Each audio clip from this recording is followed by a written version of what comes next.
जय श्री कृष्णा। तिल चौथ, माही चौथ, व्रत तिल चौथ की कहानी। तो चलिए शुरू करते हैं। यह व्रत माघ कृष्णा बदी चौथ तिल चौथ को किया जाता है।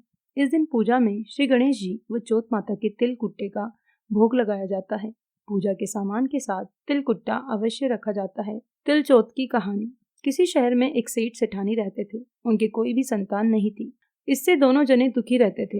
एक बार सेठानी ने पड़ोस की स्त्रियों को तिल चौथ का व्रत करते हुए देखा तो पूछा, आप किस व्रत को कर रही हैं? इसके करने से क्या लाभ होता है? औरतें बोली कि यह चौथ माता का व्रत है। इसके करने से धन वैभव, पुत्र, सुहाग आदि सब कुछ प्राप्त होता है। घर में सुख शांति का वास होता है। तब सेठानी बोली कि यदि मेरे पुत्र हो जावे तो मैं चौथ माता का व्रत करके 1.25 किलो तिलकुट्टा चढ़ाऊं। बाद में वह गर्भवती हो गई, तब भी भोग नहीं लगाया और चौथ माता से बोली कि हे चौथ माता, यदि मेरे पुत्र हो जावे तो मैं 2.5 किलो का तिल कुट्टा चढ़ाऊंगी। गौरी पुत्र गणेश व चौथ माता की कृपा से उसको पुत्र रत्न की प्राप्ति हुई, पर उसने तिल कुट्टे का भोग नहीं लगाया। फिर जब वह लड़का बड़ा हुआ तो सेठानी बोली कि इस लड़के का विवाह हो जाए तो 5.25 किलो का तिल कुट्टा चढ़ाऊंगी। भगवान गजानन व तिल चौथ माता की कृपा व मेहरबानी से उसके पुत्र की सगाई अच्छे कुल की कन्या से हो गई और लग्न मंडप में फेरे होने लगे। लेकिन भाग्यवश सेठानी फिर भी चौथ माता के तिल कुट्टे का भोग लगाना भूल गई। तब चौथ माता व गणेश जी उस पर कुपित हो गए।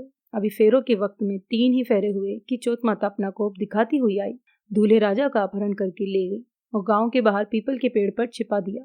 सब लोग अचंभे में रह गए कि एकाएक दूल्हा कहाँ चला गया।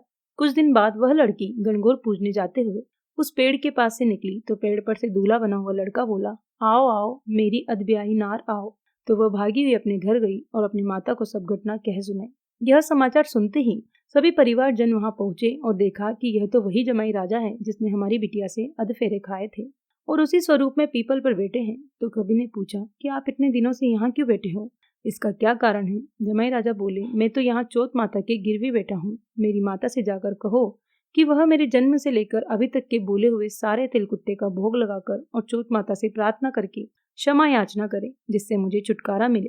तब लड़के की सास ने अपनी समधन को जाकर सारा हाल सुनाया। तब तो दोनों समधनों ने 1.25 मन का तिलकुट्टा गणपति भगवान व चौथ माता जी को पूजन करके भोग अर्पण करके क्षमा याचना की। तो चौथ माता ने प्रसन्न होकर दूल्हे राजा को वहां से लाकर बिठा दिया। वहां वर वधु के साथ फेरे पूरे हुए और वर वधु सकुशल अपने घर के लिए विदा हुए।